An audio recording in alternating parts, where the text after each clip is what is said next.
Here we go. All right. Okay. I wanted to do that. There we go. All right. So welcome to Meet the Expert with the Performance Partner Community. The purpose of this community is to help business owners, leaders, entrepreneurs connect and support each other, share best practices, and during this time of total chaos around us, help hold each other accountable even to staying focused on our businesses. We are all going to get through this. We're going to get through it better together. And although our businesses may look a little different when we come out the other side, we want to make sure we still have those businesses intact because there's still people who need what we have to offer. So that is the purpose of the Performance Partner Community. Today we're having Meet the Expert, and we are recording this, so you can go back and find previous recorded segments either on our Facebook group, Performance Partners Community, or on the website at performancepartnerscoaching.com. And you can find all that information again on Facebook. Today we're talking with Executive Leadership Coach, Polly Meyer. Polly works with the rebels and the risk takers, underdogs, and those who are just looking for ways to stand out a little bit more. She teaches them how to gain a competitive edge and build their influence and make a powerful impact. Polly is an expert in helping us have a more powerful impression, whether it's in person, on video, or online. And today she's here to share her thoughts on video conferencing strategies of the pros. And I have to admit, Polly's a good friend, and I've already taken some of her time before we hop on to help me with some of the lighting, because although I've done Zoom calls and lots of Zoom coaching, recorded videos is something that I'm definitely expanding on, like all of us, trying to find ways to reach out to the people we serve in a more effective manner without actually being in the same space. So I appreciate, Polly, all of your expert tips you've already shared with me, and I'm excited to learn more about how we can have an impact online. Yes, especially now because times have changed. We are all working from home. I mean, you know me, I have my studio in downtown Minneapolis where my clients come in to see me, but now everything is online. And so the nature of how we do work is online. And the majority of my clients who I'm meeting with now, they all want these tips. How do I make that good impression online? How do I come across with energy and as competent and capable and with confidence? And so I'm really excited to be able to share these tips and strategies with your tribe. I'm really excited to have you with us because, like you say, I mean, I'm used to presenting to a group of people, and I'm used to being able to read their body language and impact it because I can see it and I can feel it, and actually even, feed my energy off the people in the room. And that's much more difficult to do online. And yet in today's world, it's even more important that I have the opportunity to make an impact on the people that I serve. So what are some tips that you've got specifically for us on how do we use this brilliant modality that we've got available to us right now to really help get the results we want to get? Absolutely. Well, one of the industries that I serve are with news anchors. And so I'm going to share with you the same strategies, the same tips, the same tactics that I would train them in when they are on camera. So one of the first things, you had mentioned how it's so much different being on camera or online because you can't really judge, if you're making that impact or, being able to get that body language feedback by observing their facial expressions, their head nods, if they're leaning in to listen or if they're, if they're bored. And really it comes down to setting your intention for how you want to come across before you even get online, or setting your intention for the impact that you want to make on the viewers before you even sit down. And once you have that, because you are responsible for the energy that you bring to this engagement, regardless of what the energy is on the other side. So you set your intention, that is your true north, and you follow it the entire way through. Does that make sense? It does make sense. And it's easy to see that energy drop if you're not intentional about it. So, are there some specific ways that we can help stay focused on that and keep that energy going as we go through our time online? Well, one of the strategies that I have for you, and this is what the professionals do behind the camera that you don't even see. And one is that you need to get your energy up. When I have clients in my training studio and I videotape, actually videotape, that's so dated. I record clients so that they can see how the world sees them. And I love that, using the camera as a training tool, because transformation happens very quickly when they see what they are, how they come across on camera.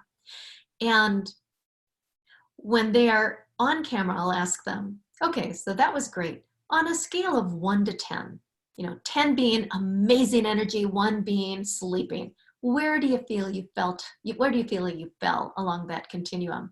Almost always, my client will come back with a 7, maybe an 8.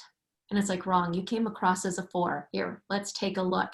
There is something about the camera lens that just takes all of the energy out of the engagement. And I don't know what it is, but if you want to come across as a 7, you actually have to bring that energy of like an 8 or a 9 just to come across as a 7, right?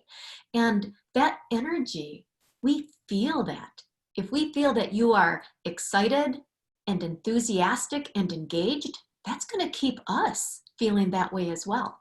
So one of the things that you can do is, before you sit down, I'm not kidding about this, is you can jump up and down just to get that energy going. Or you can beat on your desk like that. That too spikes your energy, so everything is affected: your voice, your facial expressions, your gesturing, your energy, right? Another thing that you can do is dance.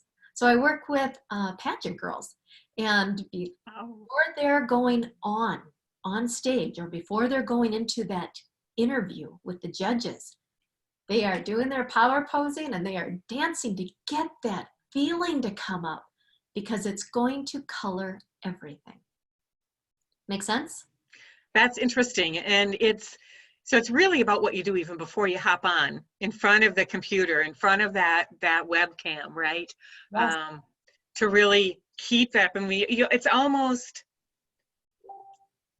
overdoing it to a point, so that it comes across at a level that we want it to come across at, right? Really projecting our personality and our intention, more than just showing up with it, but actually projecting it.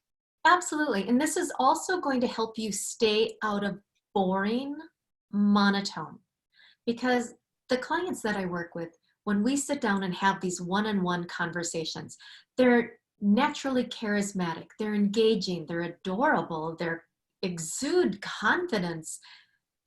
They're just normal people. And the moment I get them on camera, their facial expressions go flat, their voice goes flat, they stop gesturing altogether. That's when the adrenaline, we know that we're walking into a make or break moment. Or let's say that you're doing a video like this, and that's a make or break moment. It can move you closer to your goals, or it can move you further away from them if you do poorly. Right.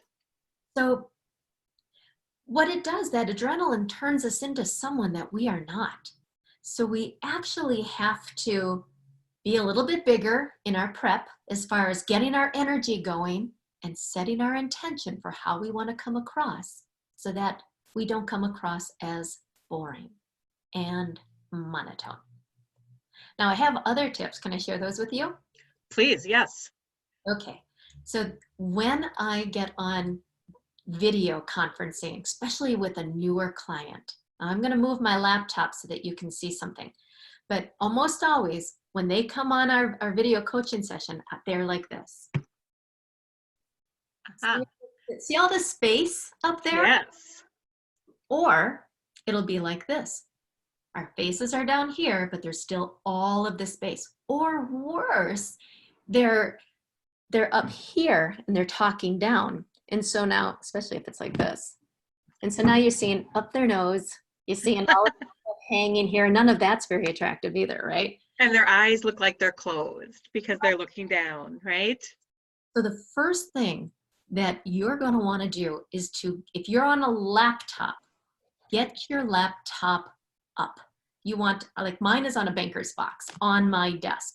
So when I have clients that I'm doing video conferencing with, I take my banker's box and I put it up on my desk.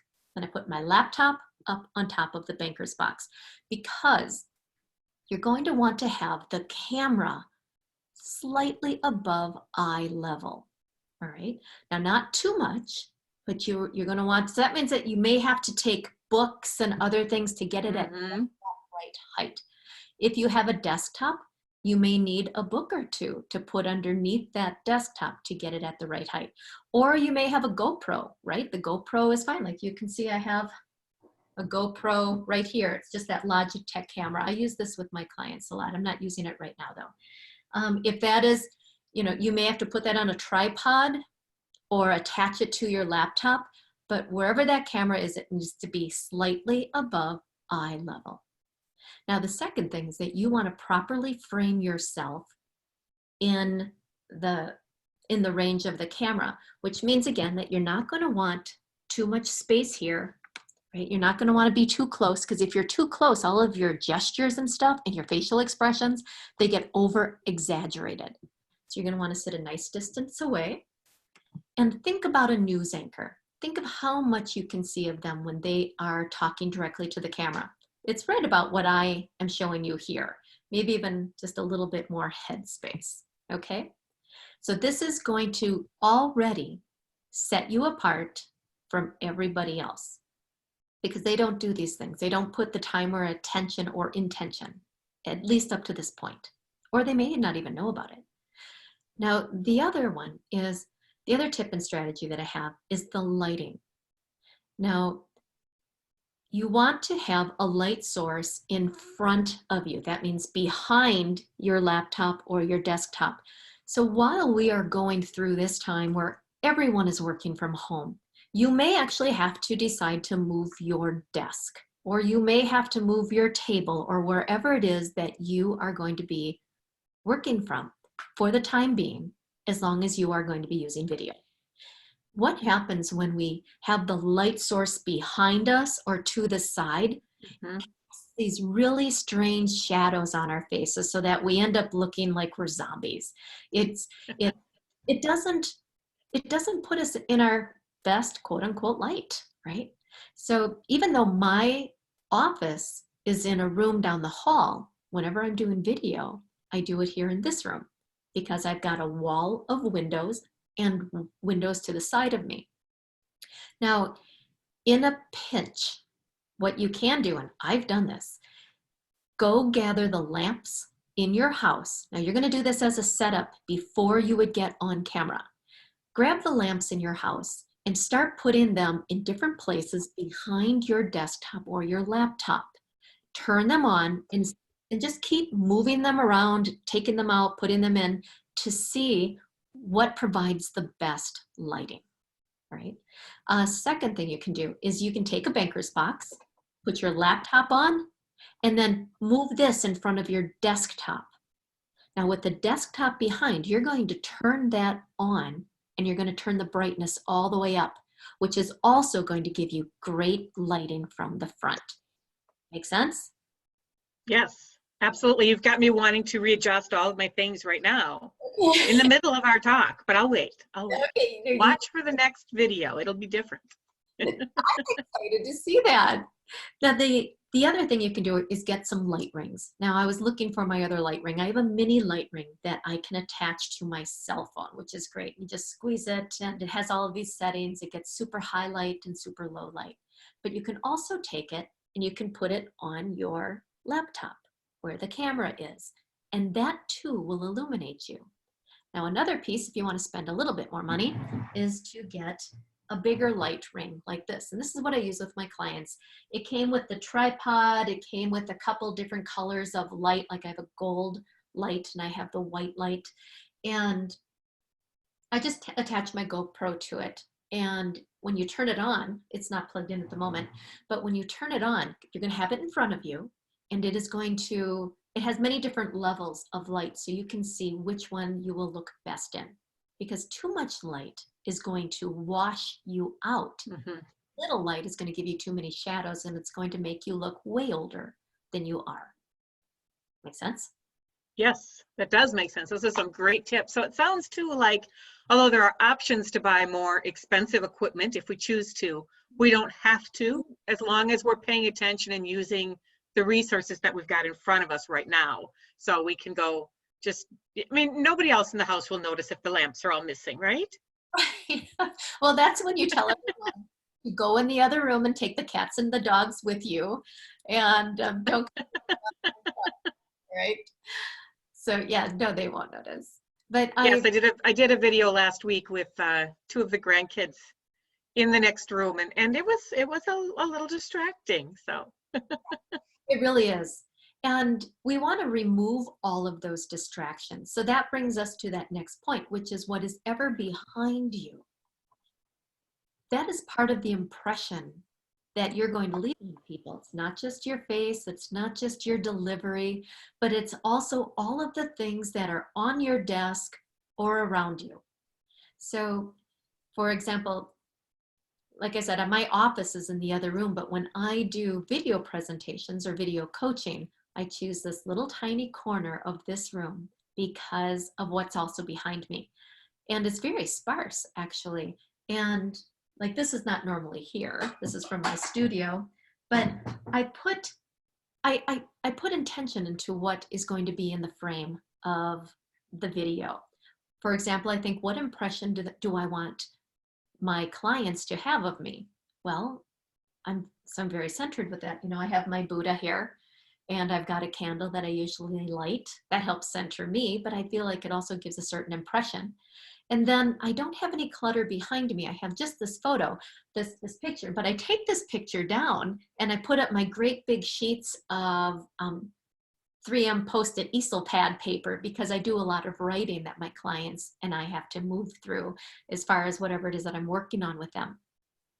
I was working with a political candidate, and he sent me a video of what he wants to put out there in social media and on his website. And I'm so glad that he sent it to me before he actually posted it, because his desk was a mess and his bookshelves were a mess, and it was super dark and it looked horrible.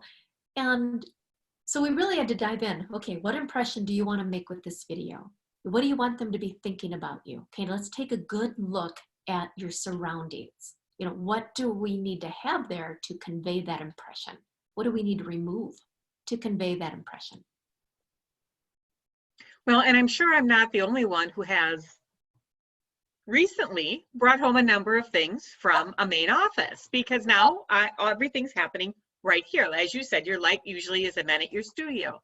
So I'm looking around thinking, oh, well, that wasn't there last time I hopped on a video call, but it's there now. I should have moved that. So it's something that we have to pay attention to each time, because things change, and there, it does matter what's behind it. It can be distracting. And I'm thinking, okay, so my monitor wasn't there last week, and my sign wasn't there last week, and you know, all of those pieces that I've recently brought home.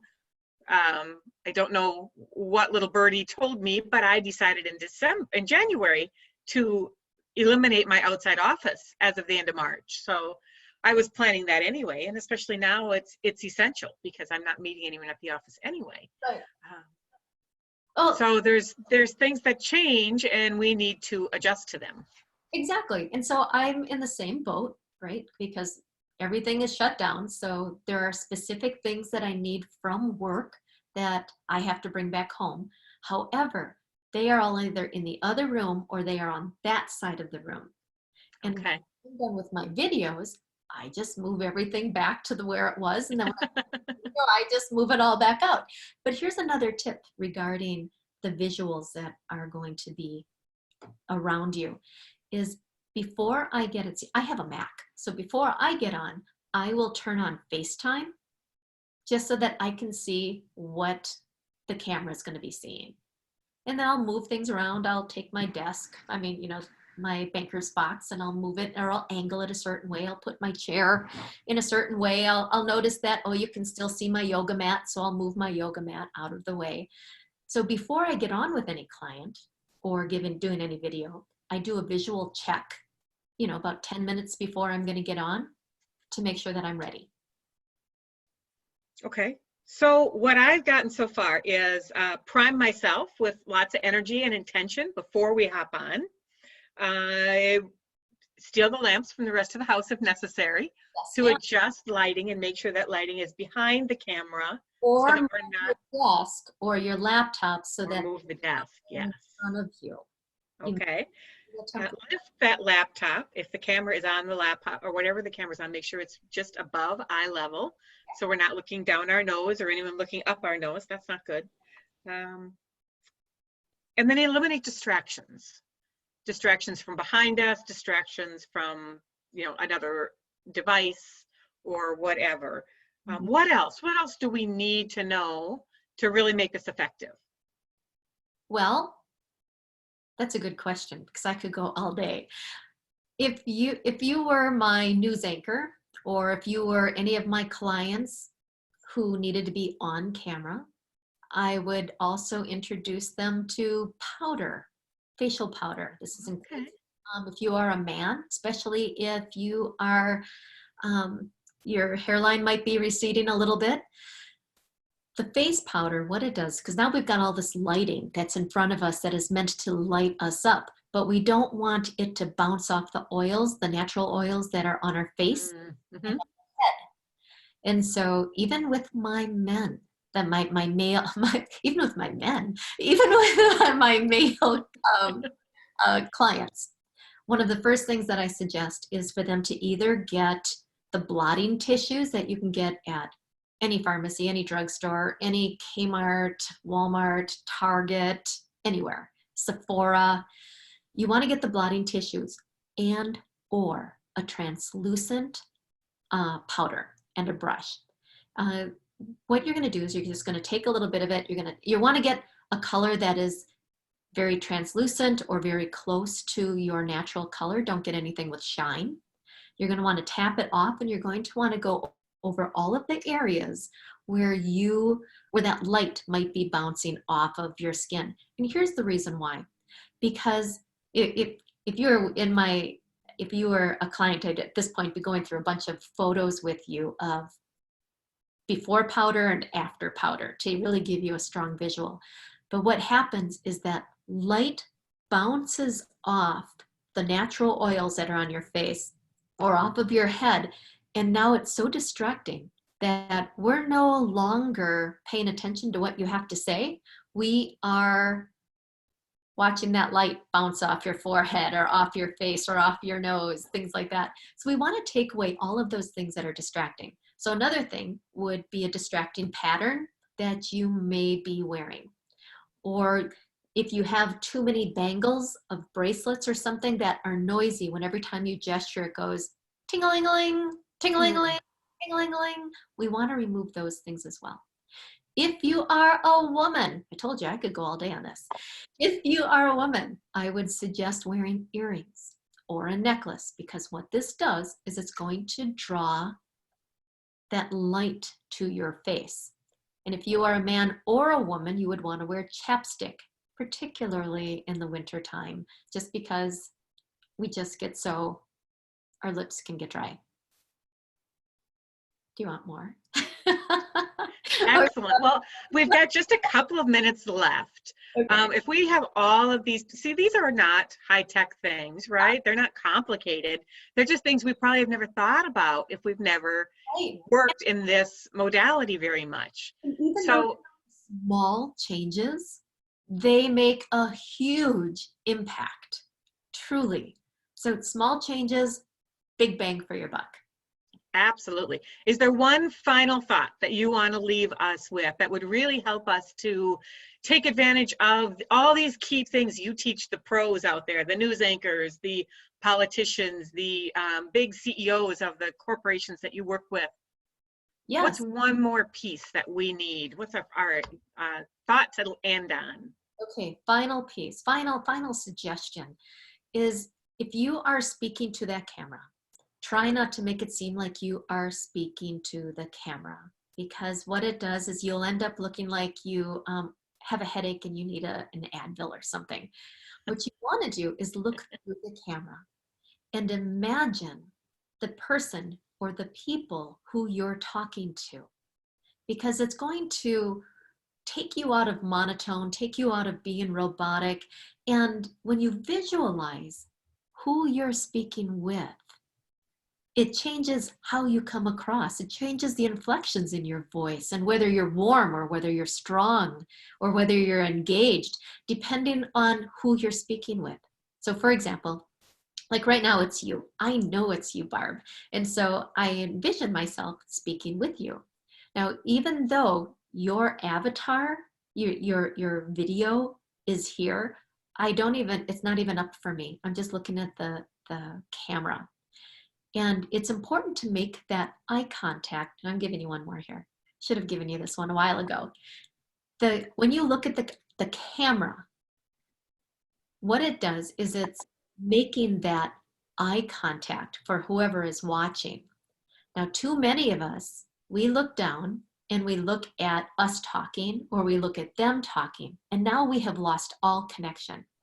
So if you can keep yourself from looking at the video, but staying looking on that camera, what it's doing is you're coming across with more confidence, right? You are making a stronger impression than if you are breaking away and looking at yourself or anybody else who's on the video.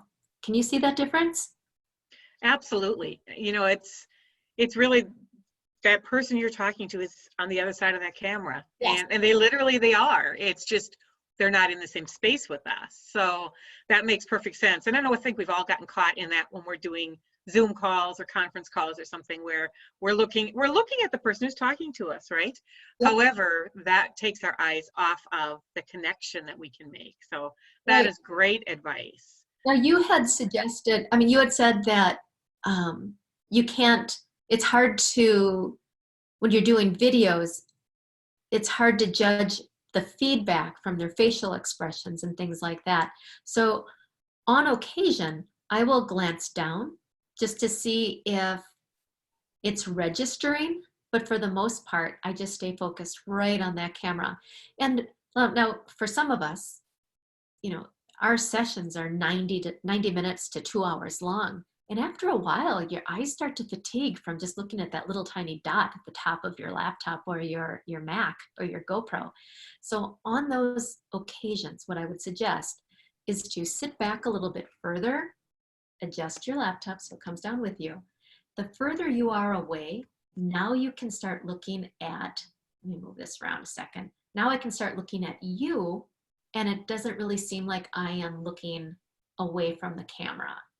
But if I'm doing this close, well, now I'm not looking at, now it's the gig is up, the eye contact is gone. See how that works? That's interesting. So there are ways to do it if you're going to be on for an extended period of time. Yes. Excellent.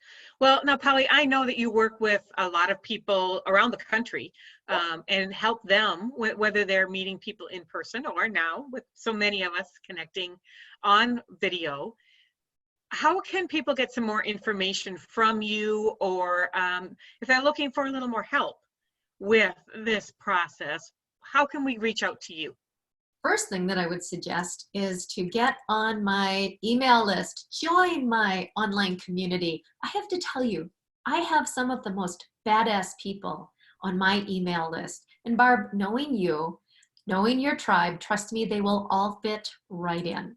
And the way they can do it, the simplest way, is to go to my website, which is www.pollymeyer.com. Yes, you need to put the 3 W's in front of it or else it takes you to some broken link.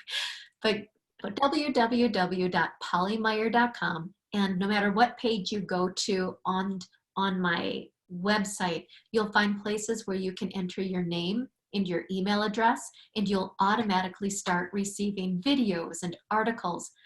And I promise not to overwhelm anyone with my emails, because I hate when that happens to me. And so I send out things when I feel that they are relevant or needed. And they're really based on current situations that my clients find themselves in. And secondly, I would invite all of your tribe to take a look at my online course. It's a 6-module online course, and it is all about developing executive presence, your confidence, your public speaking skills, your mindset, how you make that memorable and lasting impression. And for your viewers, through April, I created a special coupon code, and the code is presence as an executive. So it's PRESENCE. I hope I got that right. My course is normally $297, but for your viewers through April, it's $200 off. There are over 80 videos. There are downloadable handbooks that coincide with each module. There are hero habits. There are all of these really great bonuses that are attached. And like I said, normally it's $297. If you are my client and were to receive all of this coaching, it's a year of coaching. It's over $12,000 worth of really amazing, on point, very relevant strategies for today's times. That's a fabulous offer, Polly. I really appreciate that. I will make sure that when this video is posted live, that all that information is on there as well. I've had the opportunity to work through part of this course. I'm still working through this course. Oh, of course. A couple of things I love about it. Number one is the content is fabulous. It is things that you can implement right away and make a difference in just how you feel and how you show up. And I also love the fact that because it is all automated and it's all on video, we can pop in and out of it when we have the time. Right now, most of us have a little bit more time on our hands, and now is a great time to be refining those skills, because even going through just the beginning piece of it gives you tools to use right now versus having to finish the whole process in order to really start to see a difference. So I've noticed a difference for that right away, and that's a very generous offer. So you're normally $297 with the code of presence will be $97, and I know that that value for that is so much more. So I'll make sure that everybody has that information as we get this posted. Again, this is going to be posted on the Facebook group, Performance Partners Community, as well as on the website, www.performancepartnerscoaching.com. Polly will also have a link for this on her contact information, and her website again is www.pollymeyer, that's MEYER.com. So thank you so much, Polly, for being with us now. I know you're busy with political season and everything else going on, and all these people who want to show up as their best. And that is a great thing for all of us. So I really appreciate you sharing all this information with us. And I'm sure we'll have you back on again before long to dig a little deeper into what we can be doing. I think we're going to be online for a little while here. So it'll be good to get a follow-up with you as well.